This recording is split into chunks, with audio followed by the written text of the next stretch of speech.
community, Claudia. Welcome to Her Story RVA. It's a virtual women's empowerment series curated with Black women in mind. This episode is sponsored by Urban Baby Beginnings. So we're excited about it. And our special guests that are joining us, of course, UBB and Richmond Public Library for National March into Literacy Month. This evening, we will be discussing the importance of early childhood literacy influence on a child's overall health and development, and so much more. So tonight, we're joined by founder and executive director of Urban Baby Beginnings. She's no stranger to Her Story RVA, Stephanie Spencer, and she continues to share resources and connect us all with the things Urban Baby Beginnings are just doing.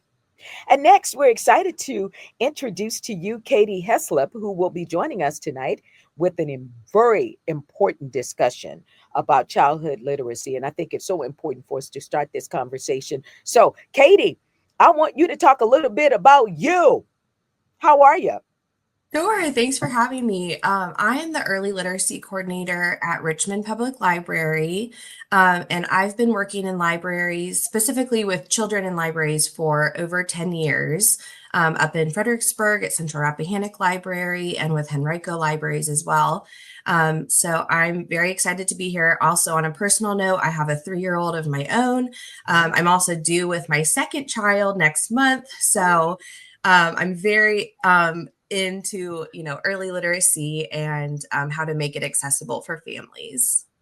And I think it's very important to have that conversation. We're always talking about the health, the village, and the family, but the literacy is key for all of our children. And congratulations, a three Thank year old and a you. brand new baby. I did it once and that was enough. All right. It's not about me, but it's about the literacy of the child. So, Stephanie, share with our listeners all of the great works that you're doing with Urban Baby Beginnings. Sure, absolutely. So, first, it's great to see you all again and to talk about something so important, which are always our moms and our babies and our communities. Urban Baby Beginnings is a maternal perinatal health hub. We work with families from birth to postpartum and up until the child's second birthday in a plethora of ways. And, our goal is to ensure that every mother, every baby has access to a maternal or perinatal health hub in their area, because we realize that community truly influences the health and well-being of all. And so our hubs play a really big part in that. Secondarily, just to add some of the things that we do, we will go into the homes, we meet people in the hospital systems. We really are advocates and educators here to ensure that mothers and families have the information and tools that are necessary to have the best outcome as possible, whether it be for themselves, a family member, or a child. Thank you for being here and thank you for all of the works that you both do. According to Wilson College, 5 benefits of early literacy is it establishes a foundation for learning, develops stronger bonds, improves a child's communication skills, strengthens social and emotional skills, and improves social outcomes. Katie, why is early childhood literacy so important? I think one of the things I wanted to mention today was how important and how much brain development is happening between the ages of 0 and 3 specifically. So, between the ages of 0 and 3, 80% of our brain is developing. So, those connections are being made in the brain. So, the more we can expose our little ones to books and stories and singing, and I'll get into it a little bit later, but just all of those different experiences, the more their brain is making those connections for a positive development later on. And that sort of builds the foundation for them learning to read later on in school. Um, I also wanted to mention that when we're reading with children this young, we're not teaching them to read, of course, but we're laying those essential foundational skills for them to read later on. So just the development that happens in the brain is very important at this stage. And I can attest to everything you're saying is absolutely true because we started reading to my daughter while she was in the womb. And so when she started talking, I mean, she didn't get it from her mama, but she does talk a lot. So everything you're talking about, literacy, does work. Now, Katie, I want to get back to you. Can you tell us about the five principles of early learning and how they influence a child's ability to learn and develop literacy skills? Of course. So at Richmond Public Libraries, we support and present the basics in all of our story times. And so these are five early learning principles that families can use to develop those early learning skills in their children. So the first one is maximize love, manage stress. This is regarding the emotional health of a child. So kind of using books and literacy to create that safe space for parents and caregivers to read a book and cuddle with their little one, and making sure that their child associates reading with that positive space. The second one would be talk, sing, and point. And these are talking more about those early communication skills. So we know that before a child is learning to talk on their own, they're listening to those around them. They are gesturing, pointing to the milk that they want before they can even use the word milk. Or they might gesture with their arms, like reach up to a parent for them to pick them up before they can ask to be picked up. So talking, singing, and pointing is all very important. We can talk to our child throughout the day, narrate what we're doing, sing to them while we are changing a diaper. And then as in regards to literacy, we can read books that we can actually sing. There are a lot of books at the library that are songs, so we can sing a book to our child, and that kind of thing. So there are a lot of different ways we can incorporate it. The third principle is count, group, and compare. This is talking more about those early mathematical skills. So before a child is learning to add and subtract, they have to know numbers. So even in my baby story times that I do, I will read counting books, and we will count, through the book together. Before that baby even knows what a number is, we're still reading those books to lay the foundation. And with toddlers, talking about things that are big and small, we're talking about opposites, comparing size, that kind of thing. So that's those mathematical concepts. The next one is explore movement through play. And this is definitely the most fun. We know that children are natural explorers. They're always putting things in their mouth. They're touching whatever they can get their hands on because they want to learn about their environment around them. So with books, things like having a board book for a baby that they can lift the flap and play peekaboo to see what's under the flap. Or maybe having a book with a mirror that they can see their own face. You can make silly faces. And then for toddlers and preschoolers, things like acting out, reading a book about animals and acting out the animals while you're reading. So we're making books fun for them as they're exploring their world. And then, of course, last but not least is read and discuss stories. So this is something, of course, I've mentioned throughout this entire segment, but sharing stories with our children just lays that foundation of creating a safe space around books and making sure that children know that books are fun. That's kind of the basis of all of my story times. We're teaching them, but we're also making it fun for them so they want to come back to it. So those are the kind of an overview of the five basics. Your principles are spot on, and thank you for all you do. Now, Stephanie, from a healthcare perspective, how does early literacy influences a child's overall health and development, including cognitive, emotional, and social well-being? Sure. Thank you for that question. And Katie really laid the foundation for Yes. something that's really important. And we know that early literacy is really foundational to a child's development and their overall health. And cognitively, when we expose our babies to books, storytelling, or language, it strengthens those neural pathways, which Katie mentioned earlier. But it also supports vocabulary, memory, and problem-solving skills. Emotionally, when babies are read to, they have shared reading experiences with the person that's reading to them, and it promotes parent-child bonding, and that's essential for emotional regulation. I don't know if anyone has an experience of reading to their baby, and baby's trying to pull on the book, but then eventually they sit back and they're looking up at you, and they're doing things because they're taking it all in, and they feel very safe in those instances when someone's reading to them. And socially, what we know is literacy fosters better communication and self-expression and peer interactions, all of which are very critical for school readiness and lifelong success. We know that early literacy is linked to health literacy. Yes. So when children develop strong reading skills, they're more likely to understand health information.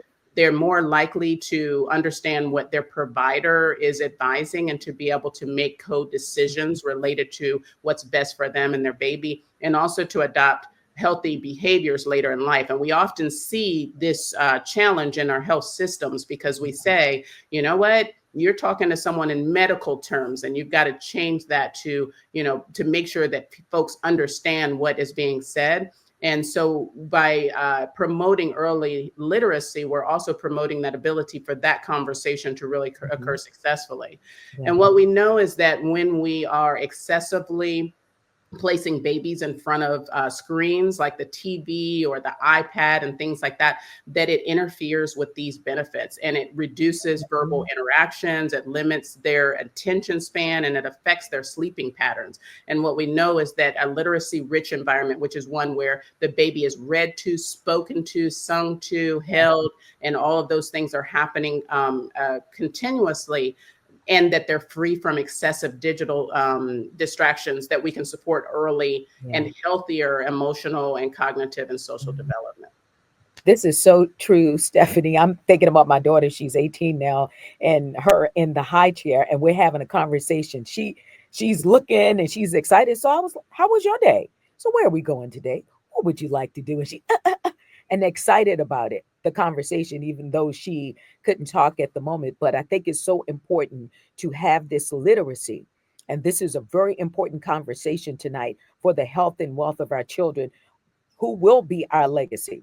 Now, what are some of the long terms, Stephanie? You touched on it a little bit, and developmental risk for children who do not have strong early literacy support, and how can we intervene to help?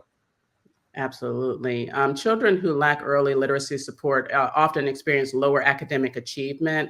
They have decreased career opportunities and poor health outcomes. And we know that limited literacy skills can really make it difficult to navigate health systems, understand medical instructions, like I mentioned earlier, and also to advocate for their own well-being. And long-term consequences of that are increased chronic health diseases, mental health challenges, and economic instability.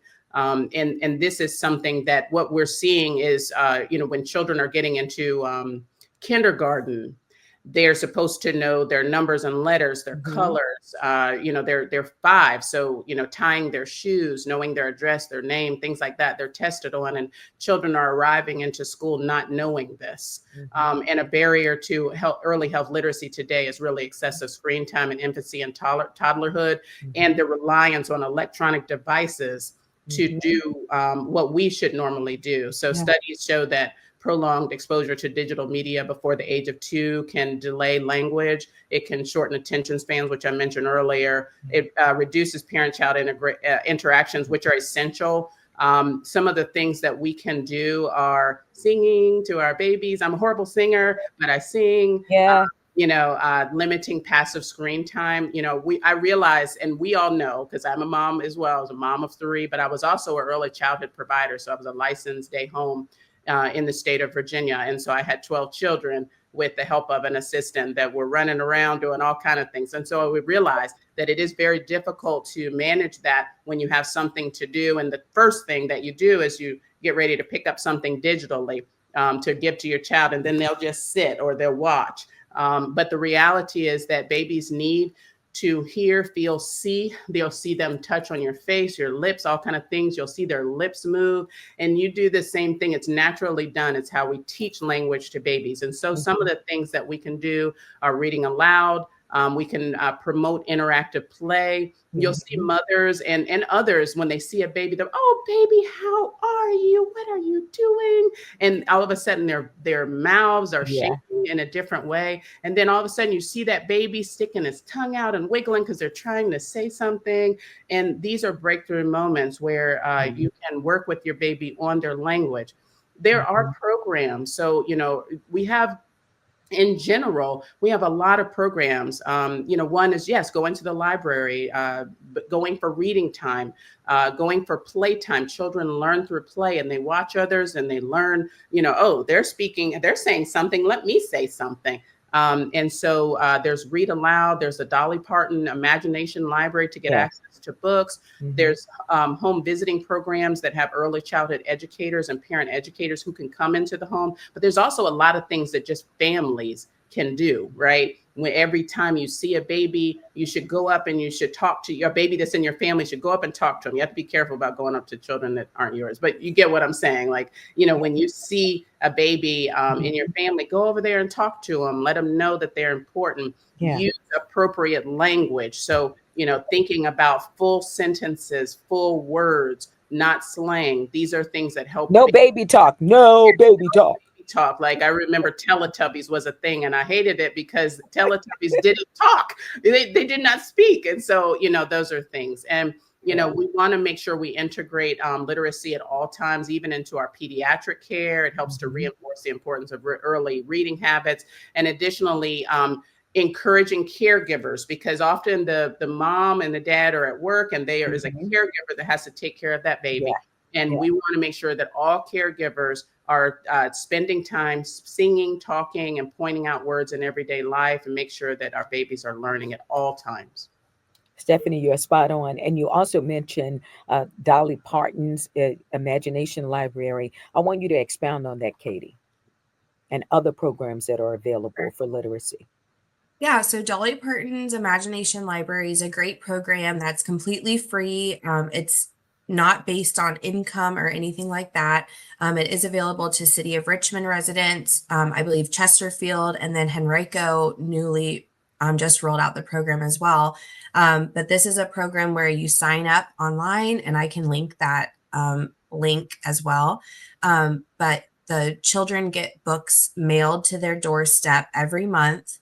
And this is a great program because I think it adds to that, making reading fun.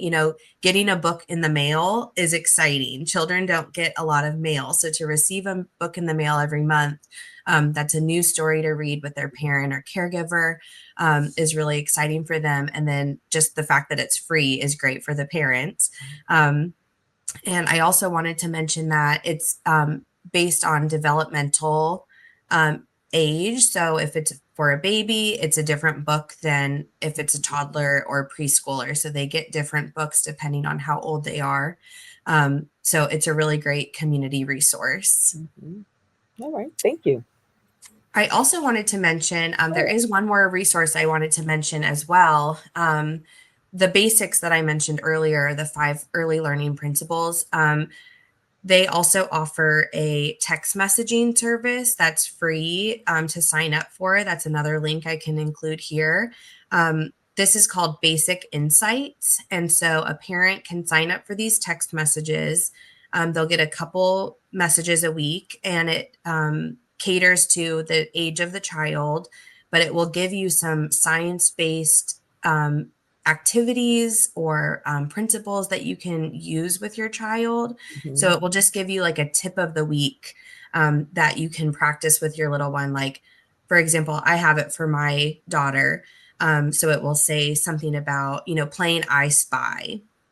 So play I Spy with your little one, and that encourages a lot of different vocabulary. You're describing what you see, you're having them describe what they see. So that's a really great program that you can sign up for that's also free. And again, I'll link that here as well. Well, thank you for that, Katie. Stephanie, you pretty much touched on the literacy rich environment for our children, but let's talk again about some of the resources that are available in the healthcare system to support families as well, because that's important when it comes to the health professionals collaborating with libraries and schools and community partners to improve literacy outcomes. Absolutely. I think that providers are starting to really think about early childhood learning and what that looks like. And so when you're going into your pediatrician's office, you should expect to see reading friendly waiting rooms where babies can go. Should have books that are available to you, or a bookshelf that has available books for you to read while you're waiting. When you see the nurse, they should be promoting this and making sure that you're signing up for the Dolly Parton's Imagination Library. They should also be talking to your baby, and they should be explaining what they're doing. In the community, again, you have home visiting programs such as Urban Baby Beginnings that can come into your home, or you can come into our hub and train parents on literacy-rich interactions. And healthcare professionals should really be talking to families at all times about the use of excessive screen time and equipment and things like that. And why I'm saying this is because a resource is sometimes just about sharing information and then connecting people to those resources, but sometimes you are the only resource. We do believe that babies need to be in some type of early childhood learning early on, as early as possible. And the best way, obviously, is through the parent and the child and the interaction and the family. But also, too, we want to encourage families to think about early childhood education and what that means for them. So when you're in the community and interviewing for childcare, looking at family day homes versus childcare centers and all of that, professionals should be talking about how they engage their babies. What does that look like? What does their curriculum look like? Because babies have a curriculum.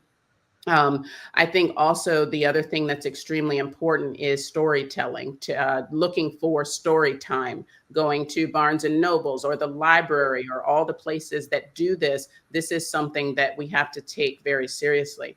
I think I want to mention something because I saw this on the news the other day, and the lady said, I made it all the way through high school and I never knew how to read. And so sometimes, and she's actually suing the school system for this in another state.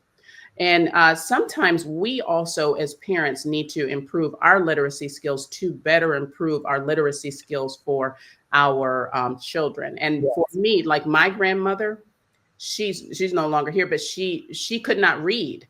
And so she taught herself to read. She taught herself to read through a Bible, and she would sit while we were doing her hair and she would read it. And when she got stuck, we would explain the words so that she could read, because it was important for her children, that she was able to continue to teach and for her grandchildren. And so this is something that's really generational that we're talking about. So literacy doesn't stop at, just the child. We're talking about this because we know that that's where it starts. But also, if you're a parent that's struggling in the literacy space, there are resources that are available to help you to read. And one of those ways is starting at the beginning with your child, teaching them and putting yourself in front of professionals who are reading. So then that way you can learn as well. And it is okay to be in that space, but you got to use your resources for it. So those are some of the things that are available. But I also think we need to hold systems accountable and say, what are you doing to help teach my child? What are you doing to help teach me? And then we hold ourselves accountable. What are we doing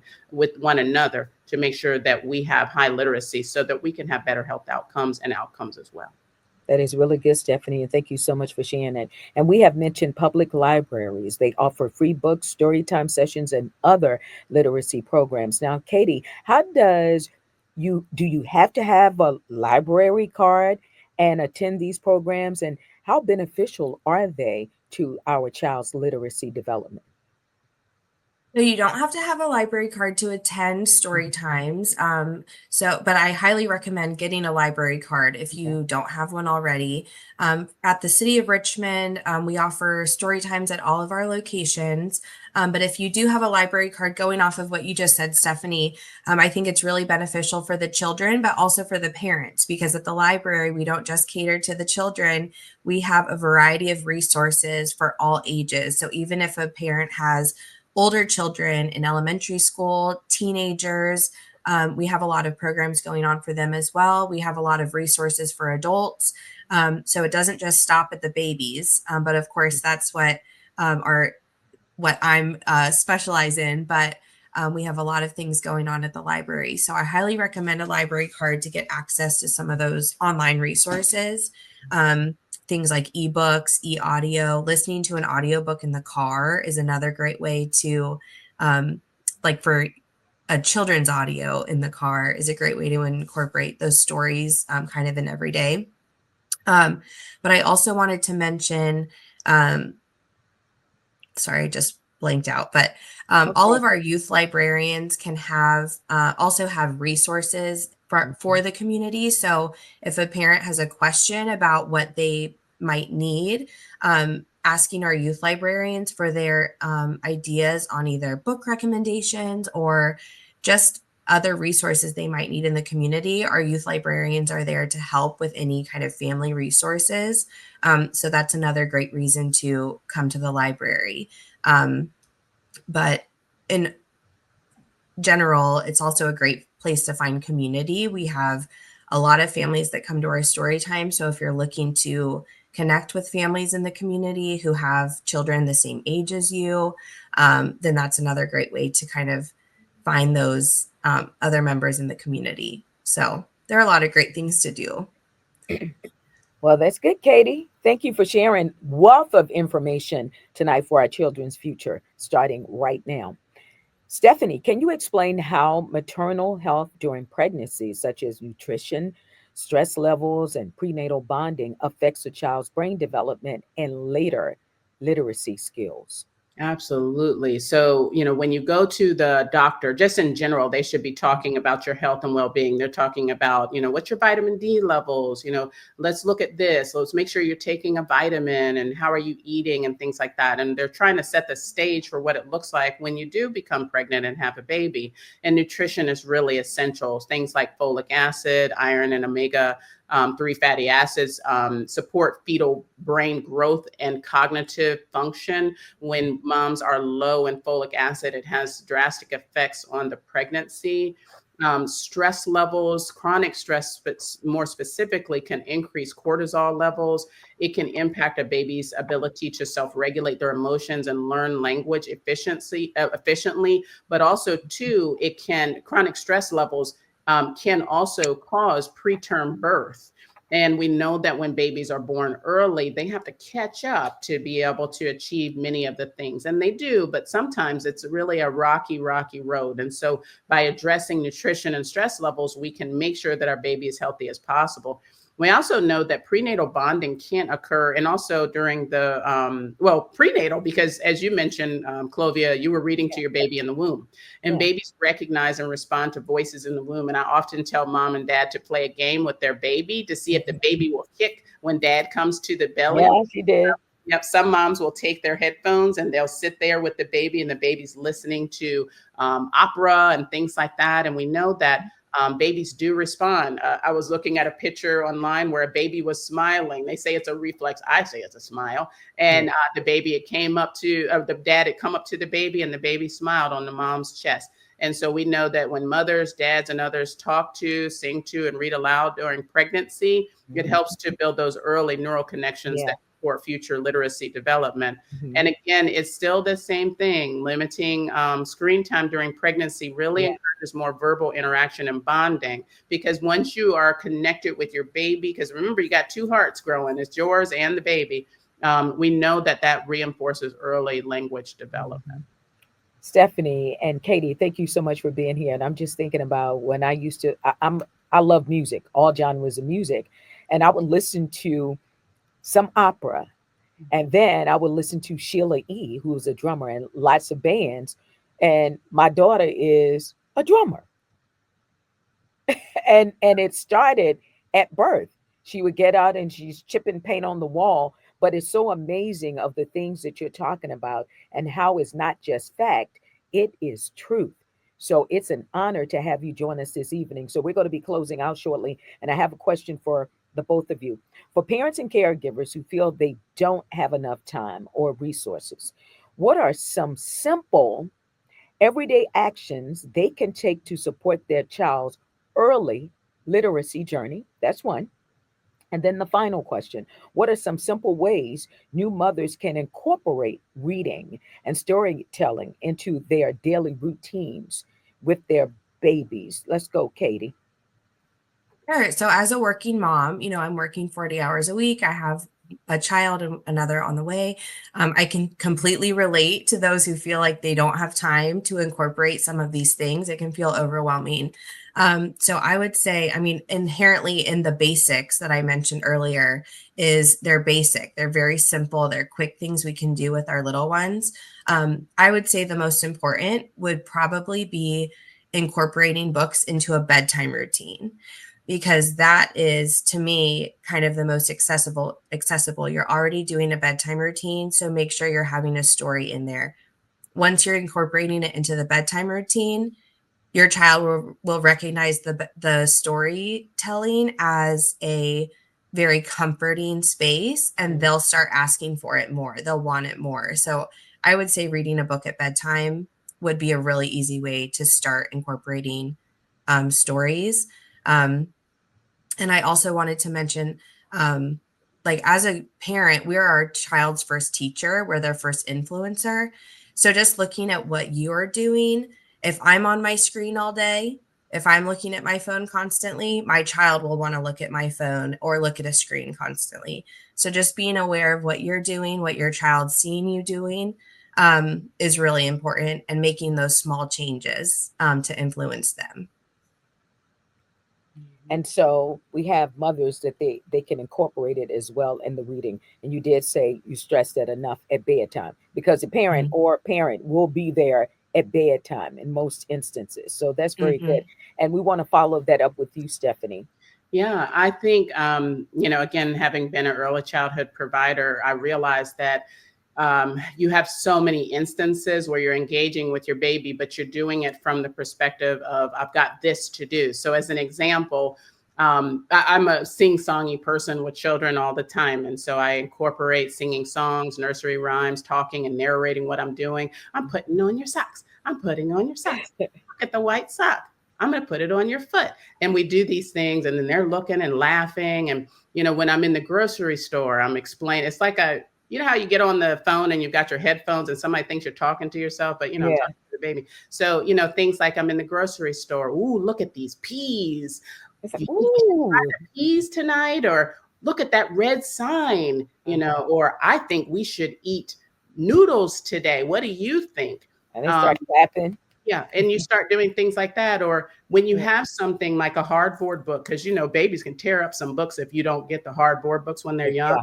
So you Mhm. give them the book and let them turn the pages, and often they'll flip back and forth because they want you to read the same page over again, and you're trying to move forward. But it's things you want them to be able to touch and tactile look at things. You want them to hear what you're saying. And the thing is, you can do that actively throughout the day. I'll come home and I can talk about my day with my baby within Yeah. reason, obviously, right? But I can still say, how was your day? I had a really tough day today. And again, I'm using my words. I'm pronouncing them a little bit more. I'm moving my mouth a little bit more because I want my baby to see me as I'm talking. And you can do other things like, when you have your baby and you're playing airplane and you're like, woo, and you bring the baby back and they see your voice. And next thing you know, they're grabbing your face, and then you can talk about it again. And these are natural things you can do. Don't necessarily, have to do with the book. You do need the book, don't get me wrong, but the day is the whole day. It's not just about just the book at all. So make sure it's interactive, that you're talking to the baby, telling stories. And remember that reading strengthens that language and attention span. And really, the other thing is just to remember that you are your baby's best teacher. They rely on you. So we don't want to let our babies down. So we've got to put the phone down. We've got to put the electronics away. And we just Yeah. have to have time to interact. And these are easy ways to do it. That is our takeaway. Just care about our babies and put our babies number one and put the phone down, because the kids are soaking up everything we do, whether it's good and not so good. They watch what we do. A lot of great information shared with us today. Katie Heslop, thank you so much. And of course, Stephanie of Urban Baby Beginnings. We thank you and thank you and thank you and thank you and thank you. This is one of the greatest shows ever. This episode is sponsored by Urban Baby Beginnings, and hopefully We'll be back with another episode next month for Black Maternal Week. God bless you and thanks for watching. Thank you. Bye.